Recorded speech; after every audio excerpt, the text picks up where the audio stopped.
મોરબી જિલ્લાના હળવદ તાલુકાના ઢવાણા ગામ પાટિયા પાસે ગઈ તારીખ 6 જૂનના બપોરના 3:30 વાગ્યે સ્વિફ્ટ કારમાં સાધુના વેશમાં તથા અન્ય એક વ્યક્તિ એ ત્યાં આગળ એક જઈ રહેલા ખેડૂત જે બાઇક પર ખેડૂત જઈ રહ્યા હતા તેમને રોકીને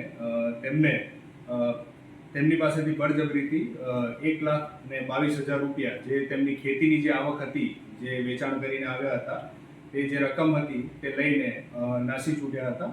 જે બનાવ બન્યા બાદ એલસીબી તથા પેરોલ ફરલોની જે ટીમ છે તે માણસોની તપાસમાં હતા। એ દરમિયાન સીસીટીવી ફૂટેજ તથા હ્યુમન સોર્સિસ મારફતે તેઓને માહિતી મળેલ હતી કે આ જે બંને વ્યક્તિઓ છે તે ભોજપરા જે ગામ છે વાંકાનેરનું એના વાદી છે બંને અને ત્યાં વાદીપરામાં રહે છે।